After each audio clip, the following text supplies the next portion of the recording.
আসসালামু আলাইকুম, কেমন আছেন সবাই? আজ আপনাদের সাথে শেয়ার করব গরুর তেল দিয়ে কি রেসিপি করতেছি। এটা আমি করতেছি না, আমার মাই করছে, আমার মায়ের রেসিপি এটা।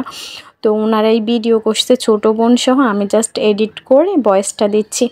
তো হচ্ছে দেখেন এখানে আপনার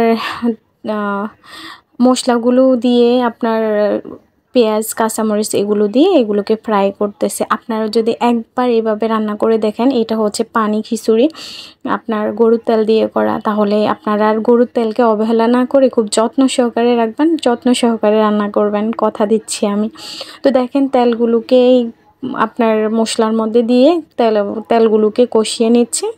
তো কিছুক্ষণ ধরে কষিয়ে এটাকে ভালো করে কষিয়ে পানি দিয়ে দিবে।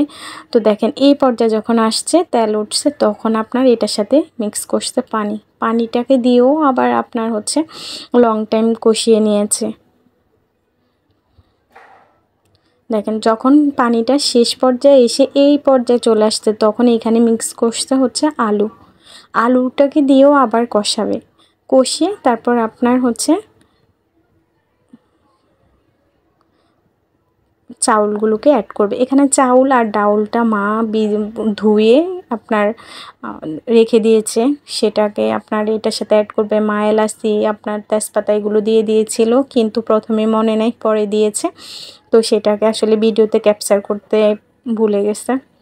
তো যাই হোক, দেখেন এই চাউলটাকে দিয়েও লং টাইম কষিয়ে নিয়েছে। আমি মনে করি যে কোনো খিচুড়ি আপনার একটু যদি চাউলটা দিয়ে ভালোভাবে কষানো হয়, তাহলে ওই খিচুড়িটা খেতে খুবই দারুণ। শুধু খিচুড়ি না, পোলাও আপনি যেটাই বলেন। এই পর্যায়ে যখন আপনি ভালোভাবে কষিয়ে নেবেন, ফ্রাই করে নেবেন, তাহলে আপনার রান্নাটা টেস্ট হবে। এটা হচ্ছে একটা টিপস। তো যাই হোক, যারা আমার ভিডিওগুলো দেখেন, প্লিজ প্লিজ প্লিজ, আমি নতুন ইউটিউবার, নতুন চ্যানেল আমার, আপনারা সবাই আমাকে সাপোর্ট করবেন, আমি এটাই চাই আপনাদের কাছে।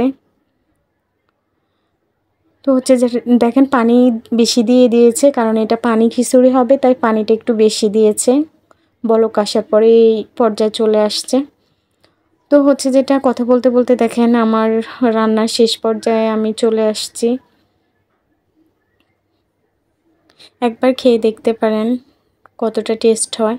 আমি কিন্তু এই গরুর চর্বির আমি আরেকটা রেসিপি জানি, যেটা আমি নেক্সট টাইম আপনাদের সাথে শেয়ার করব। এটা হচ্ছে আমার মায়ের রান্না, আমার মায়ের রেসিপি। তো এই রেসিপিটা আপনাদের কাছে কেমন লাগছে অবশ্যই কমেন্টে জানাবেন, আর লাইক দিতে ভুলবেন না কিন্তু। জাস্ট কয়েক সেকেন্ডেরই তো ব্যাপার, নাকি একটা লাইক দিবেন প্লিজ। ওকে, আজ এই পর্যন্ত, আল্লাহ হাফেজ।